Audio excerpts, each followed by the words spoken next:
Hello and welcome students. This is the exercise 6.3 of chapter 6 lines and angles of class 9th NCERT mathematics. And before starting the exercise 6.3, you have studied about the introduction of exercise 6.3, that is the angle sum property and exterior angles property of triangle. इसके पहले भी आप जानते होंगे कि exterior sum property क्या होती है या ट्रायंगल के एंगल सम प्रॉपर्टी क्या होती है। ठीक है, ये सारी जो बेसिक नॉलेज है ये आपको पहले से भी पता नहीं होगी। और इंट्रोडक्शन में आपने ये भी देखा है कि किस तरीके से कैसे फाइंड किया जाता है एंगल्स को, क्या क्या कंडीशंस हो सकती हैं, क्या क्या थ्योरम का यूज़ किया जाता है, कौन कौन सी प्रॉपर्टीज़ का यूज़ किया जाता है। तो वो सारी प्रॉपर्टीज़ हमारे माइंड में होनी चाहिए। ठीक है, तो question number 1 has been detail on the board. और क्या है क्वेश्चन नंबर 1? कहता है कि in figure sides QP and RQ of triangle PQR are produced to points S and T। ठीक है, कहता है कि साइड्स QP क्या है, ये QP है और ये RQ है, ये RQ है। कहता है कि ये प्रोड्यूस किया गया यानी कि बढ़ा दिया गया। कहाँ पे? एक P पे बढ़ाई गई है तो दूसरा S पे बढ़ाया गया है। ठीक है, उसके बाद क्वेश्चन के अंदर दिया हुआ है और फिगर भी दिया हुआ है। कहता है कि if angle SPR equal to 135 degree and angle PQ2 equal to 110 degree, find angle PRQ। ठीक है, तो यहाँ पर जो है SPR की वैल्यू 135 दिया हुआ है और यहाँ पे PQT की वैल्यू 110 दिया हुआ है।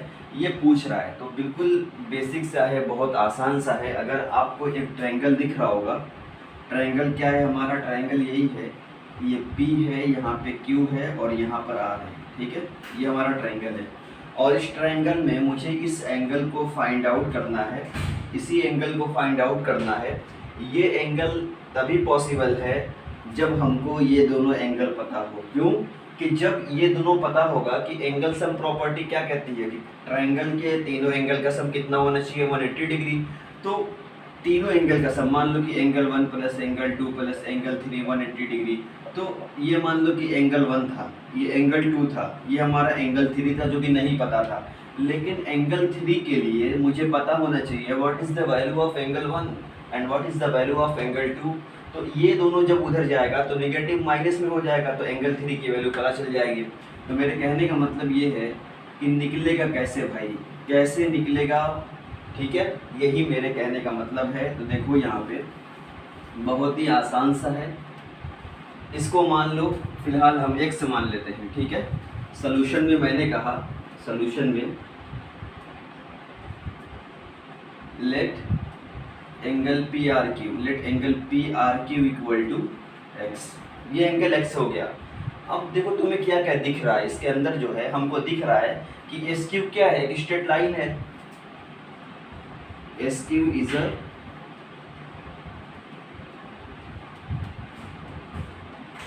SQ क्या है? एक स्ट्रेट लाइन है और इस स्ट्रेट लाइन पे एक PR एक रे है। ठीक है, अगर इसको सीधा करके देखेंगे तो ये हमारा SQ है और इस पे एक रे ऐसे आ रही है। इस रे का नाम क्या है? ये P है और ये हमारा R है। ठीक है, तो ये एक स्ट्रेट लाइन थी और ये RP क्या थी? एक रे थी। यहाँ पे लिखेंगे एंड PR इज अ रे।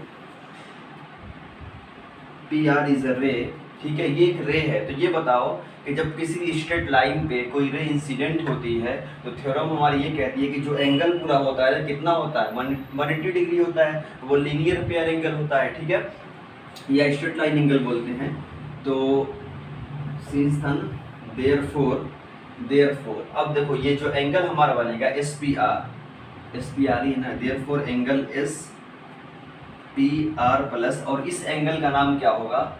इस एंगल का नाम होगा RPQ। ठीक है, इस एंगल का नाम होगा RPQ, एंगल RPQ। इन दोनों का सम कितना हो जाएगा? 180 डिग्री, क्योंकि ये क्या है? ये स्ट्रेट लाइन है और इसी को हम बोलेंगे स्ट्रेट लाइन एंगल या लीनियर पेयर एक्सियम से। ठीक है भाई, या लीनियर पेयर एंगल, ये हो गया। ठीक है, अब देखो SPR की वैल्यू मुझे क्या दिया हुआ है? 135 डिग्री और इसकी वैल्यू मुझे नहीं पता है RPQ। तो RPQ की वैल्यू नहीं पता है और ये है 180 डिग्री। तो angle R P Q equal to 180 degree minus 135, how much 45 degree, ठीक है। तो एंगल आर पी क्यू की वैल्यू क्या निकल करके आ गई, 45 डिग्री। तो अब ये बताओ कि जब ये 45 डिग्री आ गया, ठीक है, इस ट्रायंगल पे ध्यान दो। एक तो और तरीका है करने का, वो उसमें हम बाद में जाएंगे। इस ट्रायंगल पे ध्यान दो। एक्सटीरियर सम प्रॉपर्टी ये कहती है कि in triangles the angle of two interior opposite angles is equal to the exterior angle, ठीक है। तो जो सम होता है ना इंटीरियर एंगल्स का, ये ट्रायंगल के अंदर का एंगल है ये, और ये इनका जो सम होता है, इनके अपोजिट कौन सा ये एंगल होगा, है ना। इनके अपोजिट यानी सामने ये जो एक्सटीरियर एंगल इसके इक्वल होगा। तो अब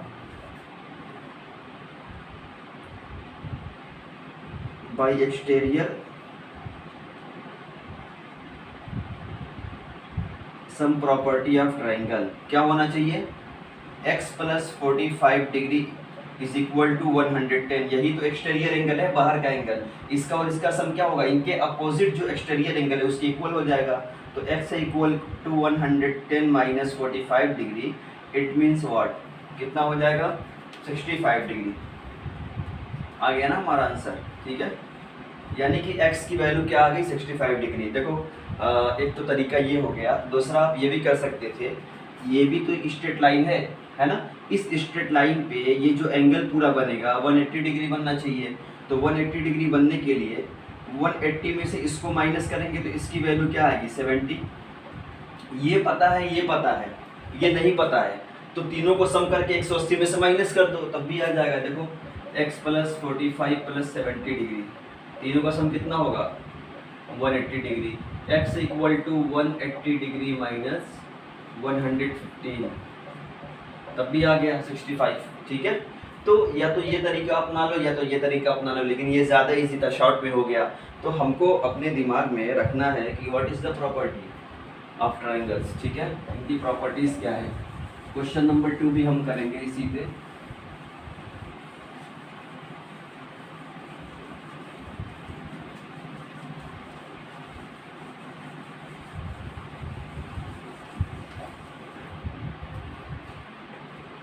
क्वेश्चन नंबर 2 हमारा ये है,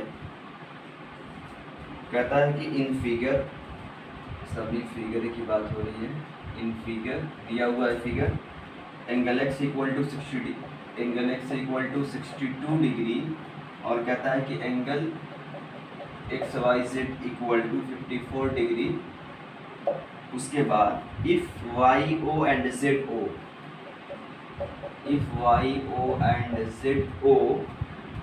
are the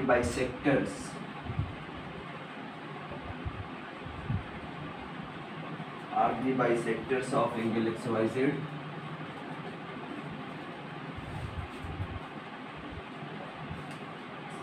and angle YZX, XZY respectively.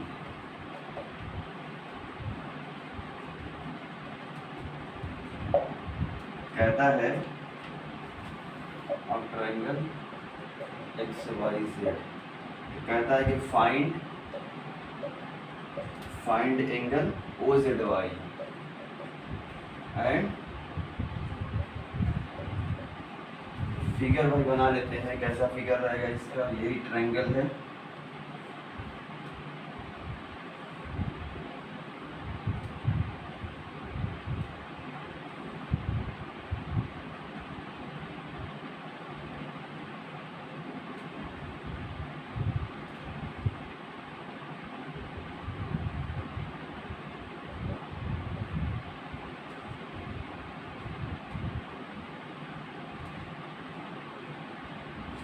देखो भाई बहुत आसान है ये भी। कहता है कि in figure angle x equal to 62 degree if YO and ZO are bisectors of this and this angle. तो पूछता है कि OZY और YOZ, OZY का मतलब ये हुआ कि ये एंगल पूछ रहा है एंड YOZ और ये एंगल पूछ रहा है, ये कितना होगा। सबसे पहले तो ये जानो कि what is the mean of bisectors. Bisector का मतलब क्या होता है, ठीक है। तो बाइसेक्टर का मतलब होता है, देखो बाई मीन्स क्या होता है, बाई मीन्स टू होता है, सेक्टर मीन्स डिवाइड करना। टू इक्वली पार्ट्स में कोई चीज़ को डिवाइड करना, डेट इज कॉल्ड बाइसेक्टर्स। तो यहाँ पर जो है अगर ये लाइन है या समझो ये एंगल है, मैं कहूँ कि मैंने बोला कि इस एंगल की वैल्यू क्या है 30 डिग्री। अब कोई लाइन इसका बाइसेक्टर है, यानी अगर ये लाइन ए जो है इसको बाइसेक्ट करती है तो बाइसेक्ट का मतलब ये हुआ कि अब ये 15 हो जाएगा और ये 15 हो जाएगा। जहाँ पर बाइसेक्ट का मतलब हुआ वहाँ पर इक्वली पोर्शन की बात होती है, इक्वली इन टू पार्ट्स, ठीक है, दो पार्ट्स में इक्वल डिवाइड करता है, ये 15-15 हो जाएगा। अगर कोई एंगल हमारा 90 डिग्री है तो अगर ये लाइन बाइसेक्ट करती है ये कितना हो जाएगा 45, ये कितना हो जाएगा 45, ठीक है। तो इसमें बिल्कुल डाउट नहीं होना चाहिए। तो सॉल्यूशन में हम क्या लिखेंगे, देखो सॉल्यूशन में मेरा क्या रहेगा कि इसको छोड़ दो फिलहाल के लिए, इसको छोड़ो, मुझे इसके और मुझे ट्रायंगल YOZ के अंदर जाना है, छोटे वाले ट्रायंगल के अंदर जाना है। और छोटे वाले ट्रायंगल को ढूंढना थोड़ा मुश्किल है। सबसे पहली चीज़ क्या है कि हम किस में बात करेंगे, इन ट्रायंगल XYZ। सबसे बड़े वाले ट्रायंगल में XYZ में क्या क्या हमको दिया हुआ है। इन ट्रायंगल XYZ ये कहता है कि angle X plus angle Y, ठीक है, इसको सिर्फ हम एंगल Y भी बोल सकते हैं, इसको XYZ कुछ लिखने की ज़रूरत नहीं है, हम सिर्फ इसको एंगल X, इसको एंगल Y भी बोल सकते हैं, ठीक है, angle Y plus angle Z, ठीक है। लेकिन नाम दे दे तो अच्छा है क्योंकि बाद में दिक्कत हो जाएगी। इसको एंगल XYZ और प्लस एंगल XZY, तीनों का सम कितना होगा 180 डिग्री। क्यों? बाय एंगल सम प्रॉपर्टी,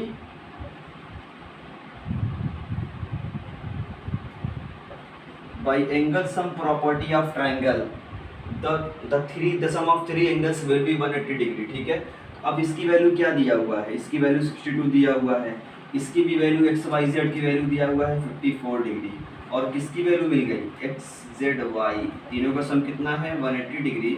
तो यहाँ से क्या हो जाएगा एंगल XZY, जब इन दोनों को सम करना तो इन दोनों को सम करके हमारा कितना आ जाएगा 4 2 6 हो जाएगा, और 6 + 5 11, ये हमारा हो जाएगा 180 माइनस, ठीक है, गलती तो नहीं हो रही है।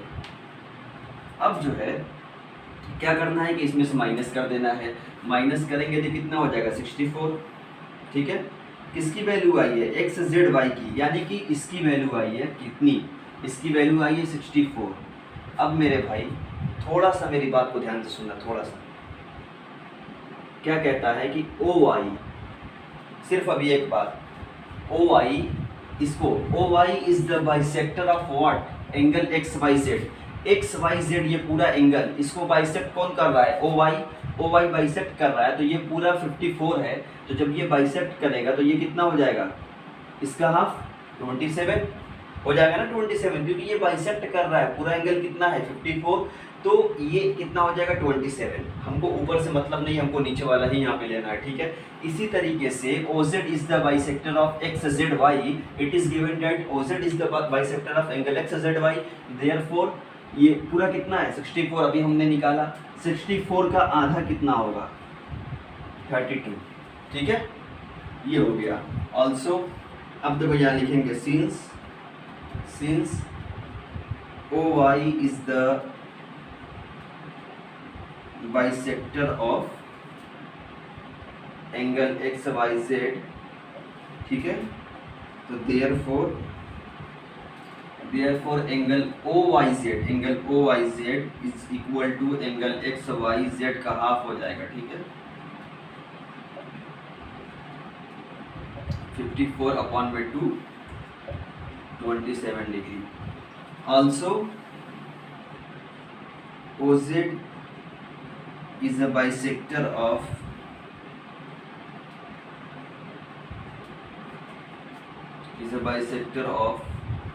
एंगल किसका, एंगल XZY, एंगल XZY। तो यहाँ भी लिखेंगे therefore angle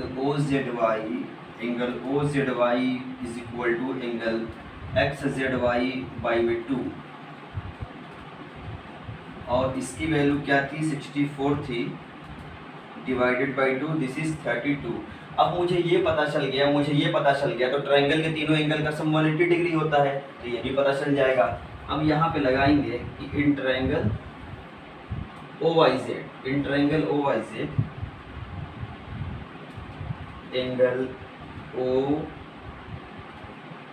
OYZ plus angle OZY plus angle YOZ, ठीक है, एंगल YOZ, तीनों का सम कितना होगा 180 डिग्री। अब हमको OYZ की वैल्यू दिया हुआ है 27 डिग्री, इसकी वैल्यू कितना है 32 डिग्री, और एंगल YOZ हमको निकालना है, वो इसका सम कितना है 180 डिग्री।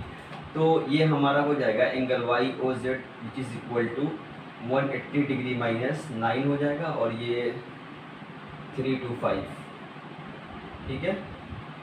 तो ये हमारा जो है 121 डिग्री एंगल OYZ, ठीक है।